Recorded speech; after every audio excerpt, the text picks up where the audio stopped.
Shop close பண்ணிட்டீங்களா? அந்த பாகிஸ்தானி பையன் வந்துட்டான். ஜிம்மி வந்த உடனே நான் போய் கடையை க்ளோஸ் பண்ணோம்.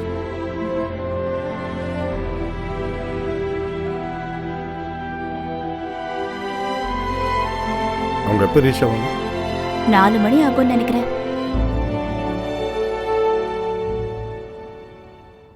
மேக்கு வந்துட்டாளா? ஆ, வந்துட்டா. வந்த உடனே ரூம்குள்ள போய் கதவை சாத்திக்கிட்டா.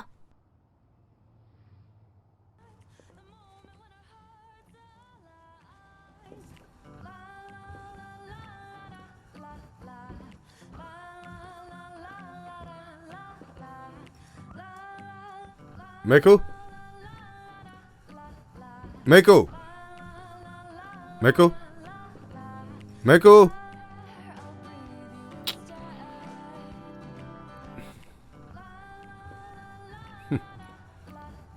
ஏன் அம்மா ஃபோன் பண்ணி எடுக்கல? எங்க போயிருந்த நீ? I was on the train. I didn't hear it ring. எப்ப பார்த்தாலும் அந்த செல்போனை வச்சுக்கிட்டு டெக்ஸ்ட் பண்ணிக்கிட்டே இருக்க நீ. பேசாம எங்களை பார்க்காம நீயும் எங்களுக்கு டெக்ஸ்ட் பண்ணிட்டு.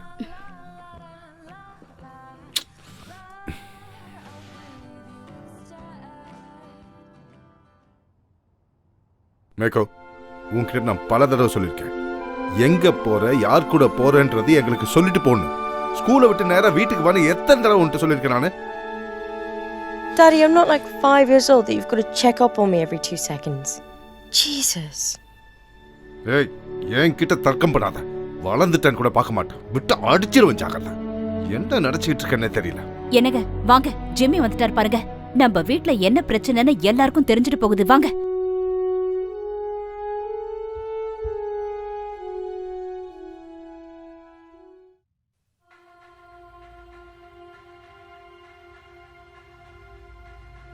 இன்றைக்கி தீபாவளியில் அம்மு, நம்ம ஊர் கோயிலெல்லாம் விசேஷம் அமக்கலமாக இருக்கும்.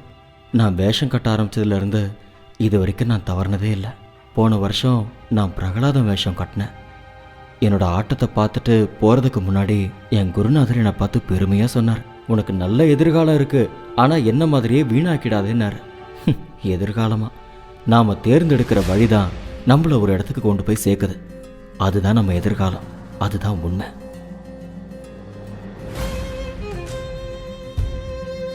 இப்பெல்லாம் என் கண்ணு முன்னாடி வந்து போகிறது ஒன்றே ஒன்று தான், பயம். இவ்வளோ ஜனங்களுக்கு நடுவில் தனிமையை மட்டுமே உணர்ந்து நான் வாழ்ந்துக்கிட்டு இருக்கேன். எனக்கு இது ரொம்ப கஷ்டமாக இருக்காமோ. நான் உனக்கு எழுதுகிற இந்த லெட்டர் கூட இல்லைன்னா இந்த நாட்டோட வேகத்தில் நான் எப்போவோ காணாமல் போயிருப்பேன்.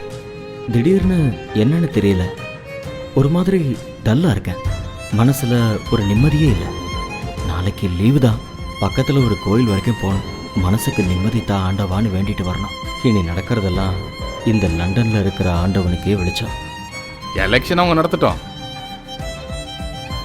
இல்ல நான் என்ன கேட்கறேன்னா, இந்த லண்டன்ல தமிழ் அசோசியேஷன் ஆரம்பிச்சு எத்தனை வருஷம் ஆச்சு? இத்தனை வருஷம் இல்லாம இப்படி ஒரு எலெக்ஷன் நான் பிரசிடென்ட் ஆக வேண்டிய வருஷத்துல வருது. அப்ப இதுக்கெல்லாம் என்ன காரணம்? உனக்கே தெரியலாமோ, நாடகத்தில் நான் போடாதது ஒரே ஒரு வேஷம்தான், சமையல்காரன். இப்போ அந்த வேஷமும் போட்டாச்சு. அந்த வேஷத்தோட இந்த நாட்டில் காலம் பூரா நான் தெரியணுங்கிறது தான் என் விதி போல இருக்கு. வேஷம் போடாமல் நடிக்கிறது ரொம்ப கஷ்டமாக தான் இருக்கு. ஆட்டத்தில் வேஷம் போடும்போது அந்த கதாபாத்திரம் ரத்தத்தோட கலந்துரும். அதுக்கப்புறம் பெரிய ஒரு ஆட்டம் போட்டால் தான் அந்த கதாபாத்திரம் நம்ம விட்டு போகும். இங்கே எப்படின்னு தெரியல. சொல்லியா? அது சரி.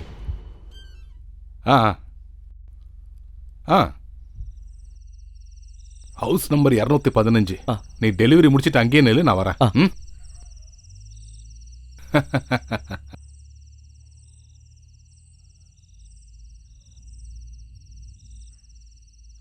யார்கிட்ட போய் கேட்கறதுன்னு தெரியலையே.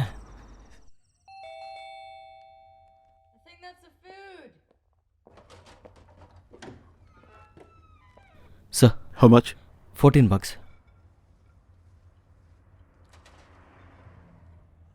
Keep the change. Thank you.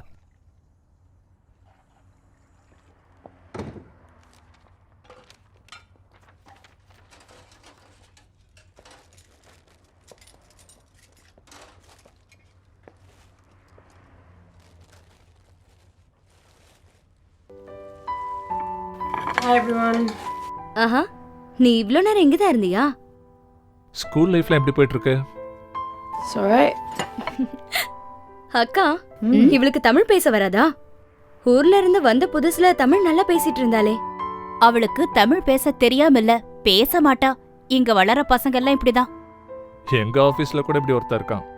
ஒரு தடவை அவன்கிட்ட தமிழ் பேசிட்டான்னு சொன்னப்ப don't talk to me in Tamil அப்படிங்கிறான். ம், சரிடா வெள்ளக்காரா பொழைச்சு போன்னு விட்டுட்டேன். பசங்க பீஸா சாப்பிட்டு முடிச்சிட்டாங்களா? இதெல்லாம் எடுத்து வச்சிடலாம்.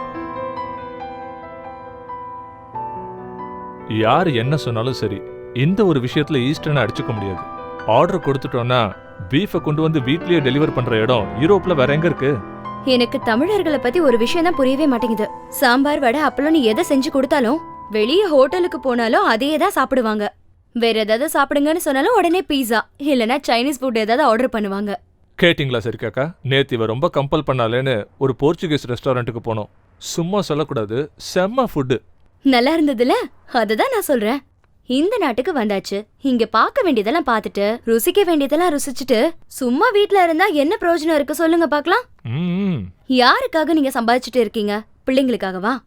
உங்க பசங்க எல்லாம் வளர்ந்ததுக்கு அப்புறம் திரும்பி பாப்பாங்கன்னு நினைக்கிறீங்களா? ஜிம்மி, நீ சாப்பிட்டு முடிச்சதுக்கு அப்புறம் அம்மா கிட்ட கொஞ்சம் போய் பேசு.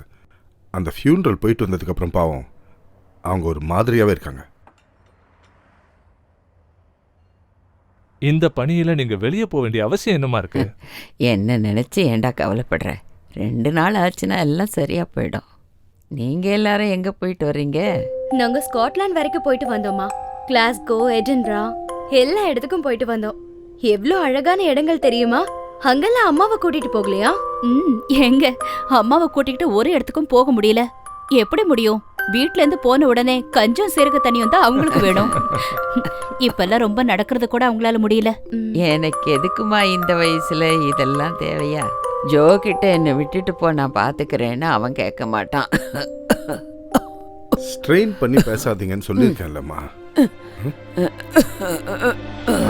நல்ல ஜுரம் அடிக்குது. அம்மாக்கு மருந்து எடுத்துட்டு வா. ஆ. இனி அவங்க கொஞ்சம் நல்லா தூங்க.